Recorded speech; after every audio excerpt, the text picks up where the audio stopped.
The envelope had been sitting in a classified file for almost 20 years before anyone really paid attention to it. An archivist at the Eisenhower Presidential Library named Patricia Wilson was sorting through old personal letters from the war years when she noticed something strange about one envelope dated August 23, 1944. The classification stamp on the envelope didn't match the subject listed in the file, and the handwriting on it didn't look like Eisenhower's normal neat writing. That caught her attention.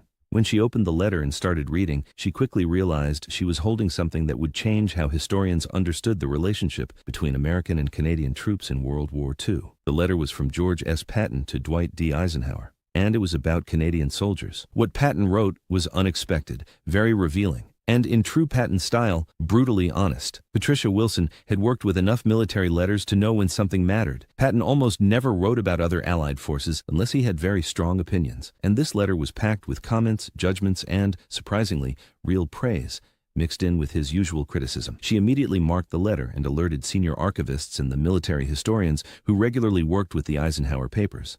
The letter itself was 4 pages long. It was typed on 3rd Army headquarters paper with Patton's bold, rushed signature written across the bottom of the last page. It was stamped personal and confidential. It was clearly meant only for Eisenhower to read, not for staff, not for official records. The opening sounded exactly like Patton, straight to the point, casual, the way he only wrote to people he respected or considered equals. "Ike," it began, skipping all formal language, "I need to talk to you about the Canadians. I've been watching how they operate for the past 2 months, and I have things you need to hear, whether you want to hear them or not." Patton and Eisenhower had known each other for many years. They had served together in different roles and built a relationship where they could be honest with each other, even when they didn't agree. Eisenhower, as the Supreme Allied Commander, had to be careful and diplomatic with every Allied country. Patton, as commander of the Third Army, felt free to be much more blunt in private letters. The letter went on. "When we first got to Normandy, I'll be honest, I didn't think much about the Canadians one way or the other. They were under Montgomery's 21st Army Group, which meant I wasn't working with them directly. They were just another Allied force, probably capable enough, not really my concern. I was focused on my own job, breaking out of the beachhead and getting into a fast-moving fight where armor could really be used." Patricia Wilson could easily picture Patton writing this, walking back and forth inside his headquarters tent, talking fast, dictating to an aide with his usual energy and impatience. The tone of the letter showed that restless mind of his, the constant need to judge, compare, and measure everyone around him. Then the letter shifted. "But then something interesting happened," Patton wrote. "We started getting intelligence reports about Canadian operations to the north of us, the fighting around Caen, the actions near Falaise, the attempts to break through toward the open ground. And I started paying attention, because the reports suggested the Canadians were fighting in ways that met, even by my standards, an impressive level of performance." That part stood out. Patton almost never praised other armies. He was well known for criticizing British caution and for mocking what he saw as too much planning and worry about supply and preparation. For him to say the Canadians impressed him meant it was something real. Then he wrote, "Here's what I've seen. The Canadians fight with an aggressive spirit that matches our own. They don't sit around waiting for perfect conditions. When they see a chance, they attack. And they keep attacking, even when they are taking heavy losses. This is the kind of offensive mindset that wins wars, and frankly, I see more of it in Canadian operations than I see in British operations in the same sectors." The letter included specific examples. Patton had clearly been studying after-action reports and intelligence summaries beyond his own operational area. He referenced the Canadian assault on Verrières Ridge, noting that they'd attacked German positions that British forces had failed to take, that they'd sustained heavy casualties, but continued pressing the attack because the strategic objective was worth the cost. "They lost a lot of good men on that ridge," Patton wrote, "but they understood something that too many Allied commanders don't understand. You can't win battles without accepting casualties. The question is whether those casualties purchase something of strategic value. At Verrières Ridge, the Canadian attacks pinned down German armor that otherwise would have been available to counter our breakout. They paid a price for that, but they accomplished something important." Patricia Wilson, reading this decades later, felt the weight of Patton's assessment. He was acknowledging that Canadian operations, even the costly ones, had contributed to American success in ways that needed to be recognized. This wasn't Patton's usual approach to Allied coordination, which tended toward competition rather than genuine appreciation of complementary efforts. The letter shifted to discussing Falaise, the operation to close the gap and trap German forces in a pocket. The Canadians were assigned to close the northern shoulder of the pocket while we drove up from the south. This put them in the position of attacking directly into the strongest German defenses, facing elite SS units and armored divisions that were fighting desperately to keep the escape route open. Patton's tactical analysis continued. I watched their operations carefully, because if they failed to close their side, the Germans would escape, and we'd have to fight them again later. The pressure on the Canadians was enormous. They were attacking through difficult terrain against determined resistance, taking casualties, facing counterattacks from some of Germany's best units. And they kept advancing. He described receiving reports about Canadian artillery barrages, about their combined arms tactics, about how they coordinated infantry, armor, and air support. Their artillery work is exceptional, Ike. Really exceptional. They've clearly studied the problem of breaking through fortified positions and developed effective solutions. They use massed fire concentration that would do credit to our own artillery, and their forward observers seem to be everywhere, calling in fire on targets of opportunity. The letter included a comparison that was particularly revealing. I'm going to say something that will probably irritate you, but it needs to be said. In terms of artillery effectiveness, the Canadians are operating at a higher level than the British in adjacent sectors. I don't know if that's better training, better doctrine, or just more aggressive application of available firepower, but the results speak for themselves. This was Patton at his most analytically honest. Yes, he wasn't trying to flatter anyone or score political points. He was assessing military effectiveness based on observed results and drawing conclusions that he felt his superior needed to hear, even if those conclusions complicated the Allied command structure. Now, the letter continued, I know you have to manage relationships with Montgomery and with the British command. I know the politics are delicate, but from a purely military standpoint, I'm telling you that the Canadian First Army is one of the most effective forces in the European theater right now, and we should be paying more attention to how they operate and why they're successful. Patton then shifted to discussing Canadian commanders, particularly General Guy Simons, who commanded the 2nd Canadian Corps. Simons is aggressive, innovative, and not afraid to try new approaches. He developed specialized tactics for the Normandy operations, including using modified self-propelled guns as armored personnel carriers. That kind of innovation under combat conditions is exactly what we need more of. The assessment of Simons was particularly interesting because it came from a commander who rarely praised other generals. Patton continued, Simons reminds me of some of our better division commanders. He understands combined arms. He's willing to take risks when the operational situation calls for it, and he learns from his mistakes quickly.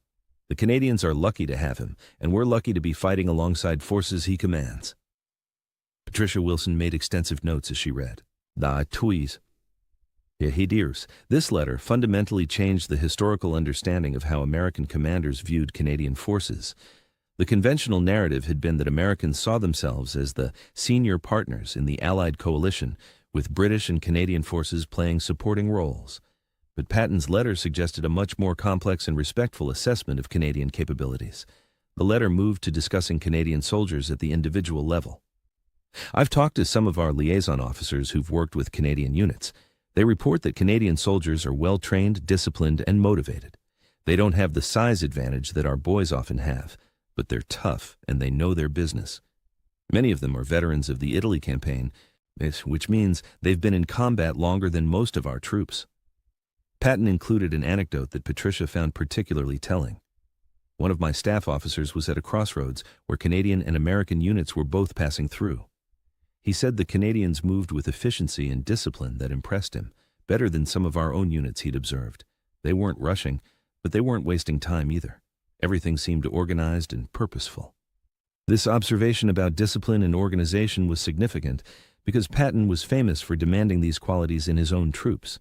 The fact that he'd noted them approvingly in Canadian forces suggested genuine respect for their professionalism.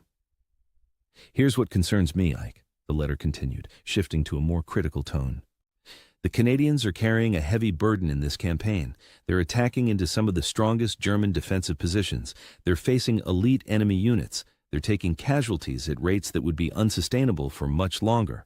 And I'm not sure they're getting the recognition or support they deserve from our side. Patton elaborated on this concern.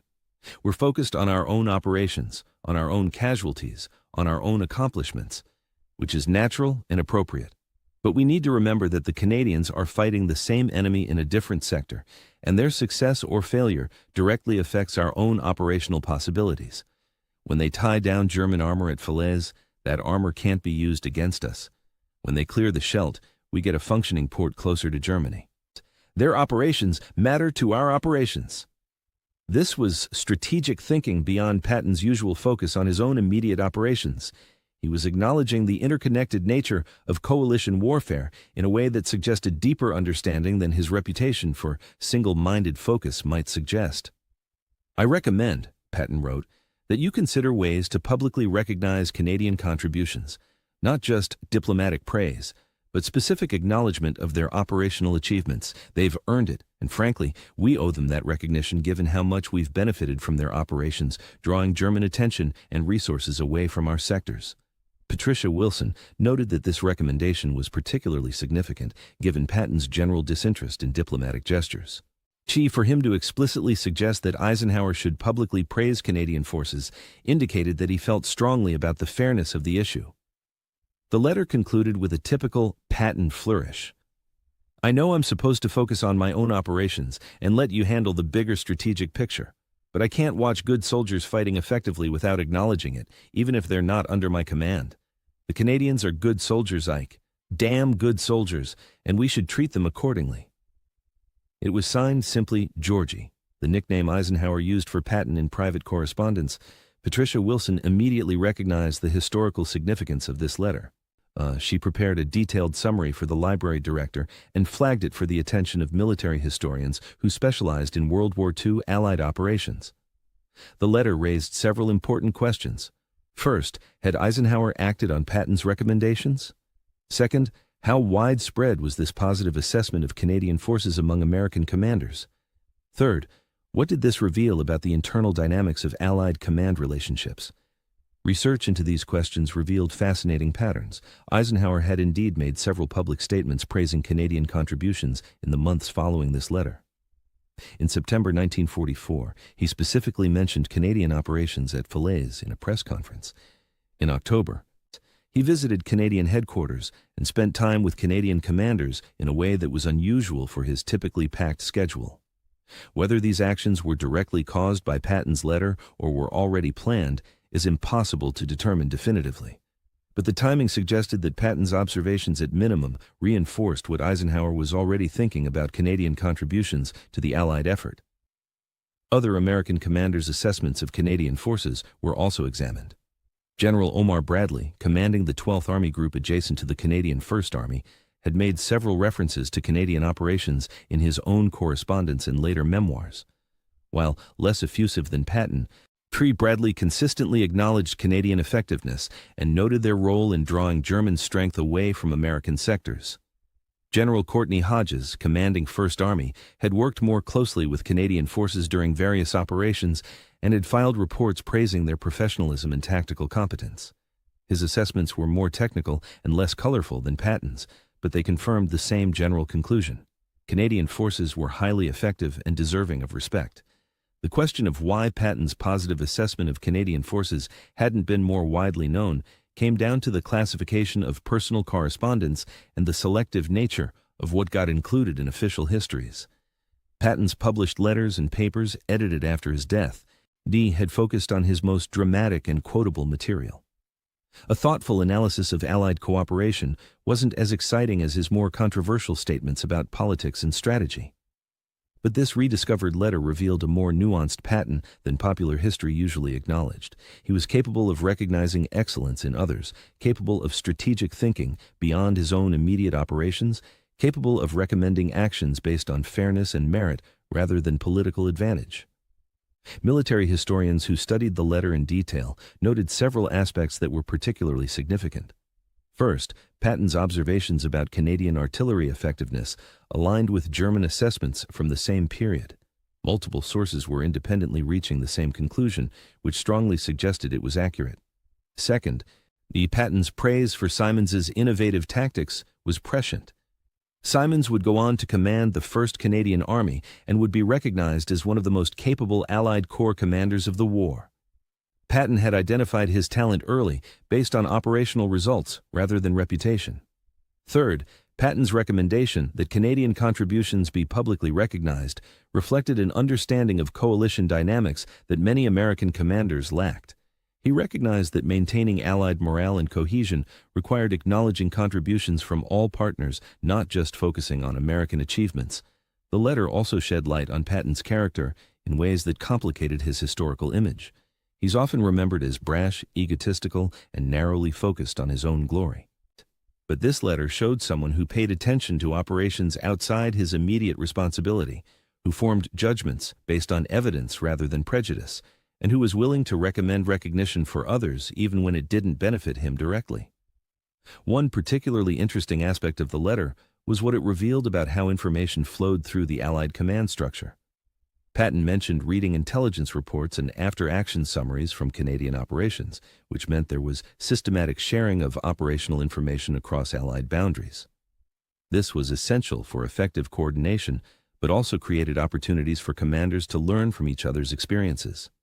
Patton's specific references to Canadian artillery tactics and combined arms operations suggested he was studying their methods with an eye toward incorporating useful lessons into his own force's operations. This kind of professional learning across national boundaries was crucial to Allied military effectiveness. The letter was eventually published in a scholarly military history journal with extensive annotations explaining the context and significance. It generated considerable attention among historians and military professionals who recognized it as an important primary source document that changed the understanding of American-Canadian military relations during World War II. Canadian military historians were particularly interested because it provided American validation of Canadian effectiveness from an unlikely source. Patton wasn't politically motivated to praise Canadian forces. He had no direct command relationship with them. His assessment was based purely on professional military evaluation, which made it especially credible. The letter also influenced how military professionals thought about coalition warfare and Allied cooperation. It demonstrated that even commanders known for aggressive independence and competitive spirit could recognize and appreciate the contributions of Allied forces when those contributions were genuine and significant. Several Canadian veterans were interviewed about their reactions to the letter when it was published. Most expressed surprise that Patton had paid such close attention to Canadian operations and had formed such positive assessments. Some remembered interactions with American forces during the war and recalled mutual respect, despite the occasional friction between different national contingents. One veteran, a former artillery officer named William McLeod, said the letter confirmed what he'd believed all along. "We knew we were good at what we did. We trained hard, we learned from our mistakes, we accomplished our missions. It's validating to know that professional soldiers like Patton recognized that, even if it wasn't widely publicized at the time." The publication of Patton's letter also prompted researchers to look more carefully at other classified correspondence from the war period. And several additional documents were discovered that showed similar patterns of American commanders privately expressing respect for Canadian military effectiveness, even when public statements were more carefully diplomatic. General George Marshall, the U.S. Army Chief of Staff, had written to Eisenhower in late 1944, praising the Canadian role in operations to clear the Scheldt estuary. Marshall noted that Canadian forces had accomplished a difficult mission in challenging terrain against determined resistance, and suggested that their success should be acknowledged in official American reports and communications. These additional documents, combined with Patton's letter, painted a picture of American military leadership that had genuine respect for Canadian capabilities, even though that respect wasn't always visible in public statements or popular histories. The question of why this respect wasn't more publicly expressed at the time had several answers. First, the American media and public were naturally focused on American forces and American casualties. There was limited interest in the contributions of Allied forces, except in the most general terms. Second, there were political sensitivities within the Allied coalition about how credit was distributed for various operations. Public praise for one Allied contingent sometimes created resentment among others who felt their own contributions were being overlooked. Eisenhower had to manage these sensitivities carefully. Third, the American military's own culture emphasized self-reliance and individual achievement in ways that sometimes made it difficult to publicly acknowledge dependence on Allied contributions, even when those contributions were strategically important. But in private correspondence between professional military officers, these political and cultural constraints were less binding. Patton felt free to tell Eisenhower what he really thought about Canadian forces because the letter was private and professional, not a public statement requiring diplomatic calculation. The content of Patton's letter also reflected broader patterns in how the Allied coalition functioned during World War II. Despite tensions and occasional conflicts, there was genuine mutual respect among professional military officers who recognized competence and effectiveness regardless of nationality. This professional respect didn't always translate into perfect cooperation or eliminate all friction. Different national forces had different doctrines, different equipment, different command cultures. These differences sometimes created coordination challenges. But at the highest levels of military leadership, there was generally acknowledgement that the coalition was fighting a common enemy, and that success required recognizing and utilizing the strengths that each national contingent brought to the fight. Patton's letter to Eisenhower exemplified this professional approach to coalition warfare. He wasn't trying to compete with Canadian forces or diminish their achievements, yet he was assessing their capabilities objectively, acknowledging their contributions honestly, and recommending that they receive appropriate recognition. This approach reflected Patton's core identity as a professional soldier. Despite his ego and his fierce competitiveness, he ultimately respected military excellence wherever he found it. The Canadians had demonstrated military excellence in their operations, and Patton acknowledged it in terms that were unusually generous for him. The historical significance of the letter extended beyond what it revealed about Patton's views or American-Canadian relations. It also demonstrated the value of archival research and the importance of examining primary source documents that might have been overlooked in initial historical analyses. Patricia Wilson's discovery of this letter reminded historians that there were still important documents waiting to be found, still new insights to be gained from careful examination of archival materials. The conventional historical narrative wasn't necessarily wrong, but it was incomplete. This letter added important nuance and complexity to the story. The letter also raised questions about what other significant documents might remain undiscovered in archives around the world. If this letter from Patton to Eisenhower had been overlooked for nearly 2 decades, what else might be sitting in files waiting for someone to notice its significance? These questions inspired renewed attention to archival collections from World War II, with researchers looking specifically for documents that might reveal unexpected aspects of Allied cooperation and command relationships. Several additional findings resulted from this renewed attention, each adding new dimensions to the historical understanding. But Patton's letter to Eisenhower about Canadian soldiers remained the most significant discovery because it came from such an unlikely source and revealed such unexpectedly positive assessments. It changed how historians understood both Patton's character and the American military's view of Canadian contributions. In the decades since the letter's discovery and publication, it has been cited in numerous scholarly works, included in military history curricula, and referenced in studies of coalition warfare. It stands as an important primary source document that illuminates aspects of World War II that might otherwise have remained obscure. For Canadian military historians and veterans, the letter provided valuable validation from an American source that Canadian forces had been recognized as effective by their allies at the highest levels, even if that recognition wasn't always publicly visible. For American military historians, the letter revealed a more complex and thoughtful Patton than the popular image of the aggressive, egotistical general. It showed someone capable of strategic thinking and professional assessment that transcended national boundaries and personal ambition. For historians of coalition warfare and Allied cooperation, the letter demonstrated how professional military relationships could overcome political and cultural differences when mutual respect was based on demonstrated competence and shared commitment to defeating a common enemy. What Patton told Eisenhower about Canadian soldiers, as revealed in this rediscovered letter, was that they were damn good soldiers who deserved recognition and respect for their contributions to Allied victory. It was a message that resonated in 1944 when it was written and continues to resonate decades later as historians work to understand the full complexity of World War II coalition warfare. The private correspondence between 2 American generals, discovered by chance in an archive decades after the war, ultimately provided one of the clearest windows into how professional military leaders assessed Canadian military effectiveness during the most important military campaign of the 20th century. And what it revealed was respect, recognition, and honest appreciation for soldiers who had earned their reputation through blood, sacrifice, and professional excellence on the battlefields of Europe.